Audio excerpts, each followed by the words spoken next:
सुस्वागतम. मुरांबा मालिकेच्या आजच्या भागामध्ये आपण पाहणार आहोत की आता रमाकांतने दिलेले मोगऱ्याची फुले बघून लगेचच अक्षयला ही रामाची आठवण येते. आपण ज्यावेळेस रामाला गणपती बाप्पासाठी पूजेला परडीत फुले घेऊन आलो होतो हे आता अक्षयच्या डोळ्यासमोर येतं. अक्षयने सांगितलेले असते की निशिगंध, मोगरा, चमेली सर्व फुले आणलीत रमा मी. तेवढ्यात रमा ही भरजरी लेंगा घालून अक्षय समोर येते. तेव्हा रमाचे ते भिरभिरते केस आणि रमाचा चेहरा बघून अक्षय हा रामाकडे बघतच राहतो. भिरभिरत्या केसांनी एकटक अक्षयकडे बघत रमा ही हसतच अक्षयला स्माईल देते. तेव्हा अक्षय खूप खुश झालेला असतो. तेव्हा रामाकडे बघत अक्षय विचार करतो की रमा, तुझ्यामुळे मला प्रेमाचा अर्थ कळलाय आणि हा अक्षय फक्त तुझा आहे. त्यानंतर रमा ही अक्षयच्या हातातील मोगऱ्याची फुले घेऊन ती अक्षयच्या अंगावर फेकते. तेव्हा मोगऱ्याचा सुगंध आणि त्या सुवासात अक्षय हा रमाच्या प्रेमात हरवून जातो. तर आता इकडे पाठीमागे लेंगा घालून रेवा ही सोप्यावर बसलेली असते आणि अक्षयचा तो रेवाच्या रूपातला रमाचा एक भास असतो. तेव्हा रेवा तिथे समोर असल्याचे बघून अक्षय हा डोक्याला हात लावतो. तर अक्षय लगेचच मोगऱ्याचे फुलं घेऊन तेथून निघून जातो. इकडे आता रेवासमोर एक मोगऱ्याचं फूल पडलेलं असतं. तेव्हा रेवा विचार करते की वाव, अक्षयने माझ्याकडे मोगऱ्याचं फूल फेकलं म्हणजे नक्कीच त्याचं माझ्यावर प्रेम आहे आणि अक्षय फक्त माझा आहे असे म्हणत रेवा त्या फुलाचा वास घेते. इकडे आता अक्षय हा काम करत असलेल्या किचनमधल्या सीमाकडे येतो. तेव्हा सीमा अक्षयच्या हातातील मोगऱ्याची फुले बघून म्हणते की अक्षय, मोगऱ्याची फुले रमाला खूप आवडतात. तू तिकडे जाऊन रमाला ही फुले दे आणि तिला समजावून सांग. सीमा म्हणते की माझी गरज लागली तर मी सुद्धा फोन करीन, मी आहे ना, तू जा बरं अगोदर, नक्की रमा ही परत येईल. तर अक्षय म्हणतो की आई मला खूप भीती वाटते. तेव्हा सीमा म्हणते की तिच्यासाठी काहीतरी सरप्राईज स्पेशल घेऊन जा. यावेळी माझी सून नक्कीच घरी आली पाहिजे असे आता सीमा ही अक्षयला बोलते. पण त्याच वेळेस रेवा ही दरवाजाच्या बाहेर त्यांचे ते बोलणे ऐकते. तर अक्षय म्हणतो की नक्की रमा ही परत येईल आणि ती मोगऱ्याची फुले अक्षय सीमाच्या हातात देतो. तर लगेचच त्या फुलाचा सुगंध घेत सीमा म्हणते की माझ्या अक्षय आणि रमाचा संसार पुन्हा नव्याने खुलणार. तर इकडे आता रेवा विचार करते की काही जरी झालं तरी रमा आणि अक्षयला मी एकमेकांच्या जवळ येऊ देणार नाही आणि लगेच रेवा ते मोगऱ्याचं फूल फेकून देते. इकडे आता मंगला मावशी ही पंकजला चहा घेऊन येते. तेवढ्यात पंकज मंगला मावशीला खुणावत रमाला दाखवतो. तर रमा दरवाजात अक्षय येण्याची वाट बघत असते. पंकज म्हणतो की मंगले, 2-3 दिवस रमा कशी बारीक चेहरा करून बसली होती बघ आता. पंकज म्हणतो की बघ कशी आज आंघोळ वगैरे करून चांगली साडी घालून उभी आहे.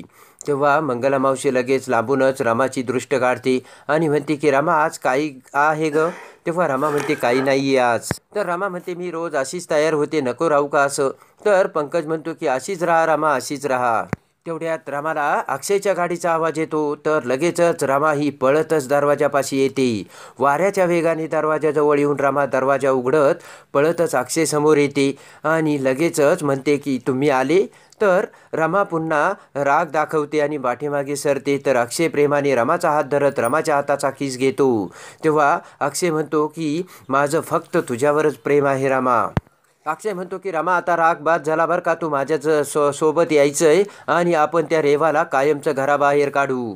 अक्षय म्हणतो की आणि मी हे सर्व सांगायचं टाळत होतो की कारण मला भीती वाटत होती की तुला जर समजलं तर तू काय करशील. रमा म्हणते पण. तर अक्षय म्हणतो पण बिन काही नाही, तुला माझ्यासोबत यायचं नाही तर मी तुला उचलून घेऊन जाईल असे म्हणत आता अक्षय हा रमाला आपल्याकडे ओढतो. तर रमा पुन्हा म्हणते की मी नाही माफ करणार तुम्हाला. तर अक्षय म्हणतो की आत्ता नको माफ करू, पण आत्ता तू माझ्यासोबत चल कारण मला तुझ्यासोबत आयुष्य काढायचंय. तर लगेच अक्षय हा रमाला उचलू लागतो. तेव्हा रमा म्हणते की मला उचलू नका बरं का आणि रमा पुन्हा पाठीमागे दरवाजात येते. तर लगेचच रमाचा धक्का एका भांड्याला लागून ते खाली पडते. तेव्हा कावेरी आणि मंगला मावशी म्हणते की काय झालं रमा. तर रमाचा तो एक भास असतो. तर पंकज म्हणतो की जावई बापू आल्याचा भास झाला असेल. तर रमा म्हणते नाही नाही, मला कशाला भास होईल आणि रमा पुन्हा दरवाजाच्या बाहेर जाऊन अक्षयला इकडे तिकडे बघू लागते. तर इकडे आता कावेरी रमाला समजावते आणि म्हणते की रमा तू काही काळजी करू नको, सर्व काही व्यवस्थित होईल. तर आता इकडे अक्षय हा रमाकडे जायला निघतो. पण अक्षयच्या डोक्यात विचार येतो की जर आपण रमाला हे कसं सांगावं आणि सांगितलं तर आपण रमाला गमावून बसेल म्हणून सांगितलं नव्हतं. हे सर्व विचार आता अक्षयच्या सुद्धा डोक्यात येत असतात. अक्षय त्याच्या मनाला समजावत असतो की मला रेवा दिसली की चिडचिड व्हायची आणि मग माझ्या मनाचा ताबा सुटून जायचा, म्हणून मी रामाला सांगितलं नाही. अक्षयचे दुसरे मन म्हणते की आपण एखाद्या बाईचा विचार तेव्हाच करतो जेव्हा आपल्या मनात काहीतरी असतं. अक्षयचं दुसरं मन म्हणतं की त्यामुळे रेवा घरात असताना तुला नक्कीच तिच्याबद्दल काहीतरी वाटत असावं. तर अक्षय त्याच्या मनाला समजावत म्हणतो की नाही रे बाबा.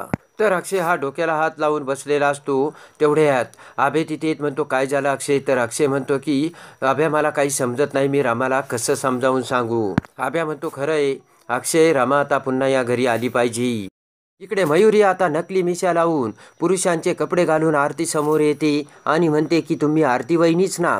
मला मयुरी तुमच्याबद्दल सर्व काही सांगायची, त्यामुळे कदाचित तुम्हाला मी ओळखलं पण मला तुम्ही ओळखलं नसेल.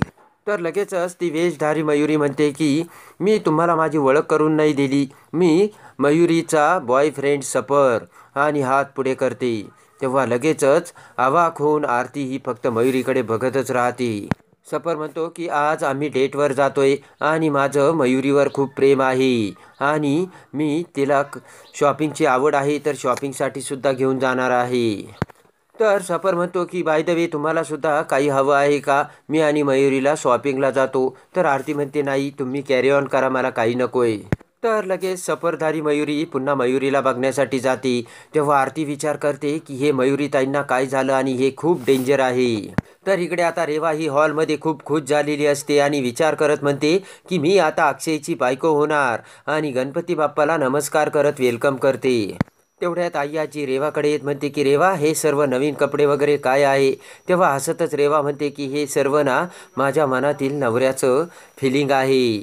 आई आजी म्हणते की रेवा तुला जर खरंच अक्षयला मिळवायचं असेल तर हे बाहेरचे असे प्रयत्न थांबव आणि काहीतरी ॲक्शन कर रेवा.